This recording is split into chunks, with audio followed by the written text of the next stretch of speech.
Juan Miguel Gelacio es director, guionista y montajista colombiano, graduado de la Escuela de Cine y Televisión de la Universidad Nacional de Colombia. Ha trabajado en una variedad de proyectos, desde cortometrajes y documentales hasta videoclips y piezas publicitarias para artistas y marcas de renombre. Con una filmografía que incluye títulos como Selva y A la hora de poner la mesa ya no éramos cinco, Gelacio ha demostrado su habilidad para contar historias que capturan la esencia de la realidad colombiana. Sus proyectos han sido seleccionados en festivales internacionales y han ganado premios importantes como el Fondo para el Desarrollo Cinematográfico. Hoy en el Ágora Charlas con Ángela conoceremos su vida y su obra. Muy buenas tardes, amigas y amigos. Bienvenidos a su programa El Ágora Charlas con Ángela. Hoy tenemos un invitado muy especial. Tenemos al productor de cine Juan Miguel Gelacio. Bienvenido a nuestro programa, Juan Miguel. Hola Ángela, muchísimas gracias por la invitación y pues muy contento de estar aquí. Empecemos, Juan Miguel, preguntando un poquito sobre tu infancia en Bogotá. Te voy a mostrar una foto y tú me dices qué te recuerda. Ok, bueno, esa es una foto de mi primera comunión. Realmente yo ahí vivía en Villavicencio ya.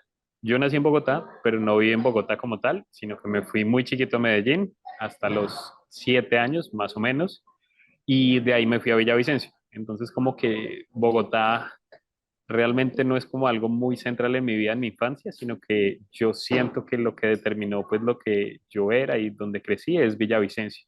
Y esa foto es la primera comunión. Cuéntanos un poco cómo fue entonces esa infancia tuya en Medellín y en Villavicencio. Sí, sí, sí. Pues realmente no tengo muchos recuerdos de Medellín. Yo en Medellín sé que fui al estadio, al Atanasio Girardot, me quedó el equipo de fútbol, soy hincha del Deportivo Independiente de Medellín y poco más. Recuerdo imágenes pequeñas de una vez que tembló en Medellín y que pues, quedó como un recuerdo ahí marcado en la memoria, pero ya de resto en Villavicencio, que vivía en un conjunto como a las afueras de la ciudad, que se llamaba Caseras de Santillana, y ahí sí, pues con mis hermanos nos las pasábamos jugando todo el día en la calle, básicamente. O sea, que tú empezaste, que tu adolescencia la pasaste jugando fútbol. Sí, fanático del fútbol, entrené fútbol, viví fútbol, soñé muchos años con ser futbolista. A la final, pues no soy futbolista, pero creo que sí, gran parte de mis días era jugar fútbol. Había una cancha detrás del conjunto, entonces era ir allá a pelotear con los amigos. Y pues el entrenamiento también, ir a torneos y estas cosas. Era como bien, bien divertido para mí. ¿Tú dirías que, por ejemplo, quién fue la mayor influencia para que tú en algún momento decidieras estudiar cine? Es una pregunta difícil de responder porque yo creo que no tuve como una figura de gran influencia. Yo a día de hoy no me considero un cinéfilo. Siento que hay muchas otras personas que hacen cine, que les gusta el cine, que se dedican a ver películas. Yo soy un poco diferente. Yo cuando llegué al momento de decidir carrera, nunca había tomado la decisión de saber qué estudiar. No me afanaba mucho, me gustaba el fútbol y jugaba fútbol. En un momento me di cuenta que no iba a ser futbolista, pero en el colegio me iba muy bien. Entonces yo dije, más bien, yo me iba a esforzar en pasar a la nacional y ya cuando tengo un buen puntaje elijo qué carrera, que en ese entonces uno no elegía la carrera como de antemano. Y cuando llegó el momento, como cuando ya estaba grandecito, en 11 empecé a ver lista de carreras y hubo dos que me llamaron la atención, que fue arquitectura y cine. Y no sé, qué decantó en mí que eligiera cine, me gustaba el cine, pero pues no era como un fan acérrimo del cine y al final la elegí, creo que no me equivoqué, creo que me gustó la elección y pues la pasé bien después de eso. Te voy a mostrar esta foto y me dices qué piensas. Ah, ok, sí, pues nada, básicamente la pandemia que detuvo el mundo. A ver, yo en ese momento, cuando ocurrió la pandemia, estaba recién egresado. Fue un proceso justo después de la universidad en el que salí al mundo y el mundo pues era el entorno laboral y mejorar un poco, uno entender que se estaba enfrentando ya la vida laboral, pero en esa coyuntura pues llegó la pandemia y nos encerraron. Entonces, un poco lo que sucedió en mi vida es que me tocó conseguir trabajo y el trabajo en esa época de pandemia, lo que más me salía era edición. Entonces me volví editor, como que ya era realizador audiovisual egresado, pero lo que me vinculó al mundo laboral fue la edición. Tú dices que después de que tú saliste de la universidad, trabajaste durante la pandemia en edición, pero también al mismo tiempo ya estabas pensando en hacer una película. Sí, sí, realmente ¿qué pasa? Yo me egreso y tengo que conseguir ingresos, porque pues yo estaba en la nacional y de cierta manera tenía como trabajos paralelos a la universidad que me permitían pues subsistir. Pero cuando entré a trabajar en el medio audiovisual, sentí que como que habían muchas cosas que no era lo que yo quería hacer. A la final, si uno estudia cine, quiere hacer películas. Y estos trabajos que salían servían para subsistir, pero no como para llenar ese deseo personal. Entonces, con un amigo que se llama Esteban Hoyos, ese año de la pandemia dijimos, el cine está en un momento coyuntural, no hay taquilla nacional, gran parte del cine nacional se financia a partir de un porcentaje que sale de las películas que se ven en las salas de cine para crear historias locales. No hay cines, no hay ingresos, no sabemos cuándo van a haber ingresos porque no se sabía cuánto tiempo iba a durar la pandemia, entonces dijimos arranquemos a hacer una película ya, bajo nuestros propios términos, compremos una cámara y pongámonos a hacer la película. ¿Para qué esperar el futuro que es incierto si podemos empezar a contar un poco lo que estamos viviendo desde ese punto? Y pues ese fue el plan inicial. Juan Miguel, ahora te muestro esta imagen y me la comentas. No se preocupe por mí. Yo voy a estar bien. Porque es que me dejan al teléfono, me ponen música y no me contestan, no me dicen nada y me tiran el teléfono y ya. ¿Ustedes qué es lo que pasa? ¿No me quieren atender? No es que se la trague esta sociedad de mierda. Todo el mundo yendo de afán, moviéndose en círculos. Cada quien tan metido en sus cosas que no puede ver al otro. No vale la pena seguir así. Sí, claro que sí. Bueno, pues ese es el tráiler de nuestra película, Selva. Un poco ya había contado cómo había nacido el deseo de hacer esta película durante la pandemia. Lo primero que escribimos fue un guión que representara un poco eso que estábamos viviendo nosotros en ese momento. El desafío del paso a la adultez, de entrar a este mundo laboral, donde de cierta manera hay un poco que renunciar a los sueños para encajar pues en el mundo que nos rodea. Entonces creamos como esta película que es la que ahorita está pues en carteleras de cine. Sí, la selva, en la selva, ustedes narran esa historia de un joven que, no, que trabaja en algo que no le gusta y además tiene un desenlace bastante triste. Cuéntanos un poquito cómo llegas tú a ese punto de ese desenlace. Claro, realmente nosotros no queríamos romantizar la dificultad. Sabíamos que el mundo en el que estábamos nosotros acoplándonos en ese momento es un mundo que de cierta manera es un poco hostil. No es que sea triste, no es que sea desolador, pero muchas veces uno acepta la renuncia a los sueños como algo natural y corriente, como parte del proceso. Y en la película construimos un personaje que de cierta manera había perdido la conexión con el mundo y había decidido, pues, de cierta manera partir. Entonces, a partir como de esa construcción, decidimos generar un personaje que uno viera como en este laberinto, en ese momento coyuntural en el que está tomando la decisión de volver a encontrar el rumbo en su vida. El final, como cuentas, no es el final más feliz del mundo, pero de cierta manera la película también no se centra en mostrar solo un personaje ante las dificultades, sino que también muestra a otros seres que lo rodean. Está su mamá, están sus amigos, está su exnovia, está su mejor amiga, y de cierta manera la película entiende la renuncia como un acto de valentía, pero no la romantiza, porque también es importante ver las personas que no renuncian y siguen luchando por conseguir sus cosas. Me impresionó muchísimo, no me impresionó, pero ¿por qué en esa película no hay un padre? Realmente sentíamos que la película se construye a partir de soledades. Cada personaje que aparece en la película vive una soledad. Está Julián, que ha creado como el protagonista, que ha creado como una distancia alrededor de los seres que lo quieren. Pero cuando vamos a los otros personajes también tienen distintas soledades. Está su amiga, que prácticamente se enfrenta sola al mundo. Está su exnovia, que de cierta manera también está sola viviendo su proceso de aplicar una maestría e enfrentarse a otra soledad que va a ser pues vivir en el exterior y empezar una nueva vida allí. Y la mamá también enfrenta una soledad, porque no tiene a su pareja, pero tampoco tiene a su hijo y está viviendo un poco una soledad constante. Entonces, un poco lo que busca la película es mostrar como todos esos distintos tipos de soledades que se enfrentan en la vida moderna y contemporánea. Sentimos que es como una cosa muy global, que a veces uno puede sentirse solo en medio de lo que plantean las reglas actuales de la sociedad y mostrar cómo la habita cada personaje. ¿Tú crees entonces que el hecho de que no haya padre quiere decir que esa familia nuclear está definitivamente en crisis y que verdaderamente en este momento son las mujeres las que están creando a esos hijos solos en alguna forma?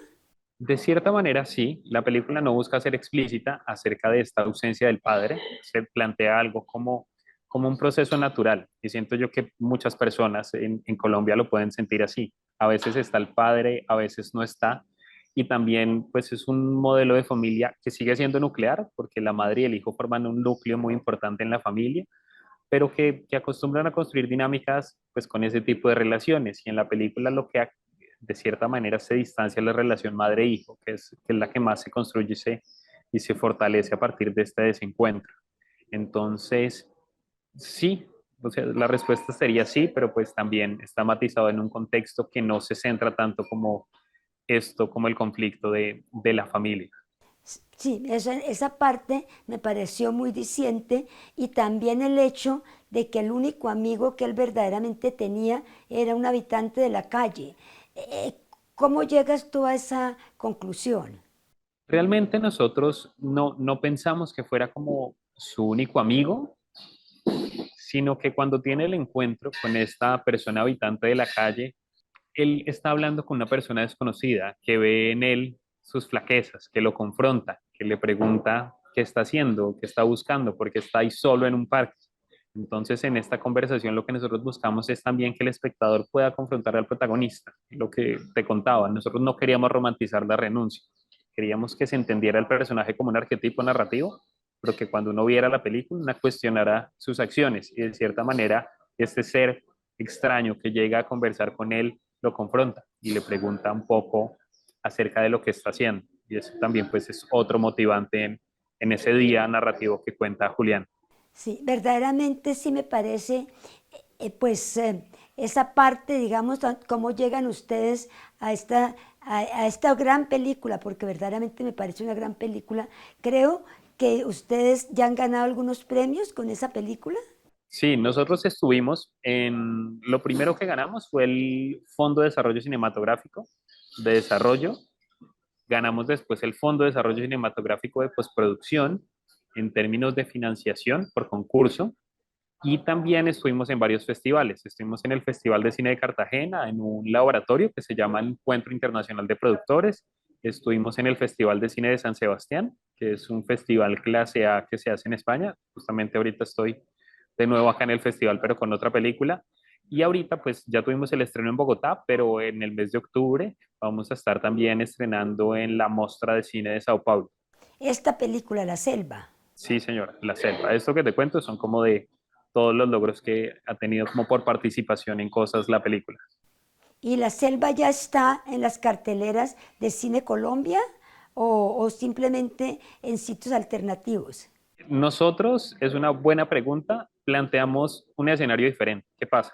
Selva se pensó como un acto distinto de hacer el cine de una forma diferente. Entonces, pues el método tradicional es tener un guión, conseguir financiación y partir de un modelo más robusto. Nosotros compramos la cámara, grabamos durante 8 fines de semana, alrededor de 2 años, y la película se ciña a otra lógica de producción. Entonces, cuando llegó la hora de la distribución, pensamos en hacerlo como un tipo de concierto. Se hizo un lanzamiento nacional que fue en Bogotá, pero a partir de allí planteamos una gira por distintas ciudades. Ya estuve en Cali, que fue donde la doctora Ángela pudo ver la película. Vamos a estar próximamente en Manizales y en Medellín. Entonces la película no se planteó como un escenario global, como con un único estreno, sino que va a viajar alrededor de, esperamos nosotros, más de 20 ciudades a lo largo de 3 meses, donde esperamos pues que la vea la mayor cantidad de personas posible. Verdaderamente que sí, pues en realidad en Cali había un lleno completo. No sé si eran estudiantes, me imagino que en todas las ciudades donde la película se ha presentado ha sido un gran éxito porque definitivamente es un guión o es una historia y la forma como ha sido producida, pues es extraordinaria. Ojalá que ustedes también la puedan llevar a más escenarios internacionales, a Cannes, en fin, y porque verdaderamente sí es algo de felicitar. Juan Miguel, cuéntanos ahora cómo está este futuro, qué están haciendo ustedes ahora, sigues con el mismo equipo, bueno, ¿en qué está ahora el futuro de ustedes? Claro que sí. Pues mira, Selva para nosotros fue un parteaguas. Fue como un proceso de también para nosotros de demostrarnos que hacer películas es posible. Si logramos hacer una película en ese momento bajo esas condiciones, pues consideramos que había mucho más que podíamos hacer. En ese sentido, ya grabamos nuestra segunda película, se llama A la hora de poner la mesa, ya no éramos cinco. Esa película ahorita está en postproducción, se está editando, le falta como la postproducción para poder tener su recorrido en festivales. Ahorita justamente estoy en el Festival de San Sebastián con la película en el Work in Progress. Otra vez quedamos seleccionados, solo quedaron 4 películas de toda Latinoamérica, entre esos pues estamos nosotros, entonces es un gran logro, porque de nuevo reafirma que hay como algo que estamos haciendo bien. No sabemos qué, pero pues en general las películas conectan con las personas que la ven y eso es algo muy bonito y muy especial. Entonces estamos en pleno proceso de construcción de esta segunda película que espera tener su estreno en festivales el próximo año y que para Colombia espera llegar, sobre todo pensando en tiempos realistas, el segundo semestre de 2026, ya como pensando en tener su estreno en cines. Esta película también ganó el Fondo de Desarrollo Cinematográfico. Ahorita estamos concursando por el Fondo de Desarrollo Cinematográfico de Postproducción, el cual pues confiamos en que si todo sale bien y si le gusta a los jurados podremos ganar para pues ya terminar su ciclo. Y en paralelo a esto, este año nos ganamos una convocatoria con la productora que fundamos junto a Esteban, que es el otro director de Selva, de realización de serie para canales regionales. Entonces, gracias al Mintic, ahorita vamos a grabar nuestra primera serie de televisión basada en el libro Colombian Psycho, es una adaptación de la novela de Santiago Gamboa. Entonces, pues este es nuestro presente. Sí, no sé qué más contarte respecto al equipo. Seguimos los mismos que trabajamos en Selva. De cierta manera, Selva nos ayudó a crecer a todos y lo lógico es continuar el proceso. Entonces seguimos dirigiendo Esteban y yo. La directora de foto es de nuevo Paula Moreno, que es una gran fotógrafa y gran parte del equipo pues ha continuado con el proceso de seguir haciendo cosas juntos. Ustedes tienen un actor principal en la película Selva. ¿Ese actor sigue con ustedes? En esta nueva película no está. La película cuenta un universo distinto. El actor se llama José Restrepo. Es muy, muy, muy bueno, pero pues la historia nueva que construimos es una historia de una madre que está buscando a su hijo. Entonces, en ese sentido, José no encajaba en el universo que íbamos a contar, pero sí estamos trabajando con una actriz caleña, justamente, que se llama Jenny Nava, Jenny Navarrete, que es gran actriz. Ella fue protagonista ahorita de Querido Trópico, que ganó premios en un montón de festivales alrededor del mundo, que también está ahorita en cartelera, si no estoy mal. Entonces, pues, talento no falta en Colombia y no estamos con José, pero estamos con otra gran protagonista. ¿Y cómo llegó José a ustedes en la Selva? Nosotros, un poco en nuestro desconocimiento en ese entonces, publicamos un casting en Facebook. Llegaron muchos jóvenes actores que estaban un poco encontrando su camino como nosotros, pero de manera sorpresiva llegó José Restrepo, que para ese entonces era una persona que ya tenía más de 3 largos protagonizados encima. Y llegó porque le gustó lo que proponíamos en la historia. Hizo el casting, nosotros inmediatamente entendimos que era lo máximo que podíamos llegar en términos de no podíamos encontrar un mejor actor. Él habló con nosotros, le explicamos nuestro plan y de cierta manera creyó en el proceso. Vio en nosotros un deseo genuino de contar una historia, se sintió identificado con el personaje y básicamente aceptó trabajar en un rodaje que inicialmente no tenía dinero y no tenía recursos y era como pura incertidumbre por pura fe en el proyecto. Y pues Selva hoy existe gracias a José, porque él construye de cierta manera gran parte de lo que es la película. Sí, en realidad se ve que es una persona muy profesional y que la guía, digamos, que lleva es de alguien que, pues, que conoce el medio y que conoce lo que está haciendo. En esta nueva película tú dices que también tienes una actriz caleña muy importante. ¿Cómo se llama la película de ahora? Se llama A la hora de poner la mesa, ya no éramos cinco. Ya me habías dicho, sí, a la hora de poner la mesa y es de una madre que está buscando a su hijo. Bueno, me imagino, ¿van a hacer la misma forma que hicieron antes o están pensando más bien en tratar de ir, digamos, pues no sé, a Cine Colombia o en esa otra forma? Realmente aún no lo hemos definido. Sentimos que esta película tiene mayores aspiraciones. También esperamos un estreno en festivales más grande. En ese sentido, la película va a tener un mayor recorrido en términos de prensa y eso nos va a permitir pensar tal vez en un estreno más masivo. Igual por ahora estamos centrados es en la postproducción y de cierta manera ese camino es el siguiente paso. Ahora nuestro principal objetivo es terminar la película lo mejor posible para que tenga una resonancia en el mercado internacional, pero sobre todo en el mercado nacional, porque el flagelo de las personas dadas por desaparecidos es algo muy global a lo largo del Sí. país, involucra también de cierta manera todo el fenómeno de los falsos positivos, entonces de cierta manera el cine que nosotros pensamos es cine que sentimos que debe contarse. No es simplemente un entretenimiento, una entretención, sino que también hay un postulado filosófico y político a la hora de decidir qué historias contamos, porque de cierta manera pues es importante reflejar un poco el contexto actual en el que vivimos. Bueno, pues ya prácticamente se nos acabó el tiempo, pues solamente que te puedo decir que te deseo muchísima, muchísima suerte. Ojalá, seguramente te va a ir muy bien. Ustedes son un grupo de gente joven haciendo cine en una forma distinta y felicitaciones nuevamente. Vale, muchísimas gracias por los buenos deseos y de nuevo pues muy agradecido de estar aquí.